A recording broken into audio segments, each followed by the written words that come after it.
welcome back to Homemade Homestead. It's been quite a while since we've been able to make a video. We had a ton of stuff going on pre-holidays, and then literally right before Christmas, my entire family, including I, got hit with COVID and had a couple weeks of feeling pretty crappy, but God is good and we're all fine, and it wasn't the end of the world. So anyway, but today we're here to get back into homestead videos, hopefully share some wealth and knowledge with you guys about various things that we've learned. And we've got a lot of goat stuff going on because we are almost at our kidding season. And Kaya right here is now officially 4 weeks away from her due date. And so I wanted to share with you what I do for my does right before kidding, because it's really important for me, I believe, to do certain things to ensure that she's healthy and that her babies are healthy. One of the biggest things is throughout the whole pregnancy, I am major focused on mineral levels, selenium, copper, the loose goat minerals in their food constantly. I know that it's hard enough to keep a goat mineral efficient, let alone when the goat is sharing all of her minerals between 2 or 3 kids, or however many kids in here. And Kaya is really good size, so I don't know, we might have triplets in here. It would be her first set of triplets, so that would be super fun. So the first thing I'm going to do while she's happily eating is I'm going to give her her CD&T vaccine, because we do their vaccine boost once a year, and because my goats kid once a year, I always do their boost at this point when they're 4 weeks away from kidding. This way, she's getting her yearly boost, and also hopefully the babies in utero are getting a bit of the vaccine and hopefully being born with about a beginner of immunity. So she is my doe who hates shots. She knows as soon as I pull that skin up what's going to happen, and she's not going to be happy about it. So you get to kind of watch me fight a goat, get a shot. If you have never done vaccines, you're going to pull up on the skin, and in case she already knows, and you got to get it under the skin and inject it. These vaccines can all be sub-Q, and they do not have to be IM or in the muscle. So watch a very big goat dance. Yeah. All right, Kaya. So the goal is to make sure I don't miss because of all this movement. And her skin is super tight because she's so big. Kaya, eat your food. But unfortunately, she's not happy, but we have to do this. So I'm just going to try and be quick about it. There we go. And we got most of it, but some of it did come out. Okay? And we bent the needle. She totally bent the needle. Every time Kaya is my vaccine fighter. So tomorrow, yeah, we got, I would say 98% of it. Only a couple drops came out when she bent the needle at the end. So I'm happy with that. So we did that. Wasn't the end of the world, but she acts like it is. The other thing that I do 4 weeks before kidding is I go ahead and do a preventative dewormer. I use ivermectin. Ivermectin is very safe. It's safe for her being pregnant. It's very safe for the babies. The babies are already fairly well developed. They're in the last stages of developing and at the point of growth right now. So goats that are really healthy, high mineral levels, have really good immune systems, they can actually live sometimes with a small parasite load that you can't even tell. There's no diarrhea. They won't have any signs of it because our immune system is able to keep things suppressed, which is good. That's what you want. You want your goat's immune system to be able to naturally fight things and keep things at bay. That's awesome, but labor and delivery is extremely stressful. So the one thing that will allow a parasite load to take over a goat really quick is a stressed out goat that drops their immune system. So in order to try and just make sure that we don't have any compiled issues the week of that she gives birth, right after kidding and having to nurse brand new babies, I like to do this preventative dewormer, make sure that if there's any kind of load going on, very small, that she's keeping suppressed, I just want to knock it out and make sure she doesn't have to deal with that. This is and each to their own thing. There are some people who are totally against this. They're like, do not deworm if you don't know they have a worm load. But just with research that I've done, things that I've done, this is what I'm comfortable with, and this is what I do. I only ever share what I do and what works for me. I never claim to be an expert, and I never claim to be a vet or anything like that. I just share the knowledge and the things that I've learned over the last few years. So I have a medicine syringe in here. This ivermectin is an injectable ivermectin, but with goats you do not have to inject it. Good for Kaya. Kaya hates needles, as you just saw. So even though it says injectable and it's labeled for cattle and swine, your goats can have it and they don't have to. Okay, baby? She ran out of food. Your goats can have it and they don't have to inject it. Be injected. They can take it orally. So we're going to draw it up. I'm going to add a little bit of blackstrap molasses into it because that's going to help the flavor and hopefully help her take it a little better. I'm going to give her a little more Chafe to make her happy on the stand. Ivermectin for goats break down to about 1 ml per 10 pounds. Or I'm sorry, 1 ml per 100 pounds. Sorry about that. So basically, Kaya, being a Nigerian dwarf, normally isn't 100 pounds or near 100 pounds. She might be getting close to it with as big as she is with these babies. So normally she's about an 85 pound goat, maybe 90 pounds. So I'm going to go just under 1 ml. Even if I went to 1 ml, I would feel fine with that dose. Like I said, ivermectin is a very safe drug. So I'm going to put that back in there. I'm going to draw up a little blackstrap molasses into this syringe to help the taste of drinking this.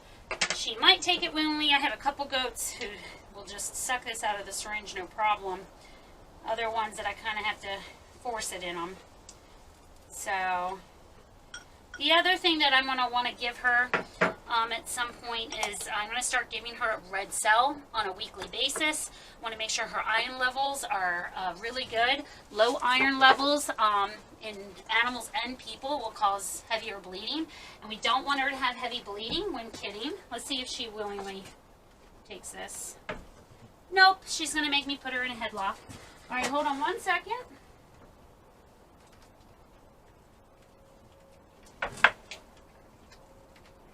All right, so we got that into her. Got her mouth all messy with blackstrap molasses, but that's okay.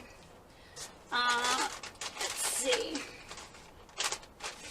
And so tomorrow, I'm going to have to get her back on the stand, and I'm going to have to watch her freak out, and I'm going to give her a vitamin B12 shot tomorrow because, again, I want to make sure that I'm getting all minerals and vitamins at their peak so that she has plenty to share with these babies.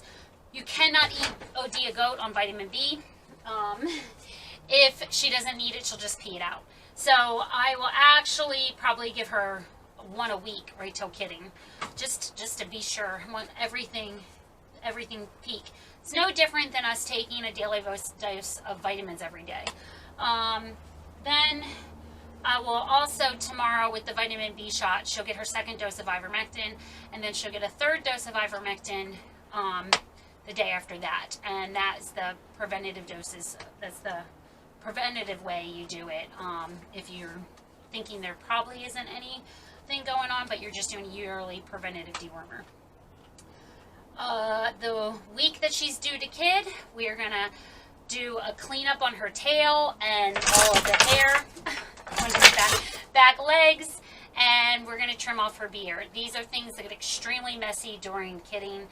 The mom is cleaning her babies, that she's getting her beard and all of this, it just gets messy. I'm going to let her legs off. And then this hair all down her back legs is going to get very bloody and icky, and it's just a lot to clean up, so it's just easier if you can trim it as short as possible. She's got molasses all over her face. Kaya, when she's pregnant, gets very antisocial. Normally she's, one of my cuddle bugs. She lets me pet her and rub all over her. But once she's pregnant, she's not good about it. So she's about to get really unhappy with me because the other thing that you want to do at this 1 month away from kidding point is this is probably the last time I'm going to be able to get her on the kidding stand. she's going to only get bigger in the next 4 weeks, and it gets really hard for them to get on and off. Even though I give them stepping stool to step up on it and help with the jump. But so this is probably the last chance I'm going to get her on the kidding stand for the next few weeks until I start milking her 10 days after the babies are born. So this is a good time to check her hoofs and see what situation they're in, and to see if I can help or see if I can get them cleaned up. I try not to give her a lot of grain this time when they're pregnant. The grain only helps grow kids big, and you don't want to cause issues with kidding by them having oversized kids. So she's looking for the grain because, of course, they love it. It's like candy to them. But I'm trying not to give her much. I'm going to climb on the table, see if you can see what I'm doing, and give her a quick hoof trim. And I know my angles and stuff, I'm really bad at this camera thing. So anybody who's seen the previous videos and, you know, these ones, I'm not good at this. But I'm hoping you can forgive me for that, and hopefully you guys learn from these videos. Anybody who's new to this or thinking about doing this in the future, this may not go super well. We probably should have did this 2 weeks ago. Got her up here because she's already such a good size. I think it's going to be a really hard time for her to stand on the back feet like this. So we'll do what we can do to help her out. She's not super bad. They're a little overgrown in spots, but she's not walking on high heels or anything. They're not cracked or showing like she's having horrible issues. And we've had a lot of bad weather, a lot of mud and stuff. So I'm not too unhappy with this. If she has to go a few more weeks, it won't be the end of the world. We'll get it done right after she kids and when she gets some of this weight off. I think it's really hard for her to even get me to lift this foot. I'm not going to push it. I don't want to stress out my does when they're pregnant, and especially as pregnant as Kaya is. Let me switch back here. She's about at her limit with being touched. Like I said, she's one of my does that when she's pregnant, she just does not want to be touched. And that happens with the hormone shift with some animals. Some animals who aren't super friendly, all of a sudden when they're pregnant, are very friendly. And other animals who are normally friendly get pregnant and then they just don't want to be touched. And that's Kaya. So what I'm going to do, now that I've given her ivermectin, her CD&T, and I already told you we'll do ivermectin for tomorrow and the day after, and she'll get vitamin B shot tomorrow. The other thing I'm going to do is make sure today that I write down in my folder what I've done, because I have 7 does. They're all pregnant. They're all at various stages of pregnancy, and so in order to not lose track what I've done with each doe, everybody has a medical chart in my folder here, so I will make sure that I pull up Kaya's folder and put down that she received her booster CD&T, she's received the first dose of ivermectin, and keep track of it that way. Right before Kaya was on the stand, I had another doe, Jana White, on the stand, and Jana and her are due the exact same day. They were bred on the same day with 2 different bucks. Their babies are completely unrelated. But they're due on the same day, so it's going to be a fun day, February 17th, yay! And both of them had to start their 1 month out process today. So we're pretty excited about it. Please let me know if you have any questions, if there's something I didn't answer that you're about to, you're approaching your first kidding season and things you're worried about. I'm hoping to be able to show you how we get them ready the week of. And then maybe we'll get super lucky and get to video kidding, and you can see that. I know there are lots of kidding videos out there, so if I don't get one, I know there's plenty for people to watch to help prepare them. But maybe we'll get to see Kaya's baby, see how many she has. I know it's going to be black and white. She gives me black and white babies every year, and we breed her with a black blue-eyed buck, so we get a lot of black and white blue-eyed babies. They're so cute. So just let me know, leave a comment. You can always check us out on Facebook. We have a Facebook page, Homemade Homestead. We constantly have information on there. We state when we're having upcoming classes because we do in-person hands-on learning classes. And so that's where you can find that information. And of course, you can always message me there if you have a specific question that you'd like me to answer for you that hopefully I can help you with. So thanks for joining us. I appreciate it. Please subscribe and watch future videos. And if you know a friend or a family member who you think would be interested in watching our little homestead function and grow, tell them about it. Ask them to like and share as well. We really appreciate it. Bye, guys. Have a great day.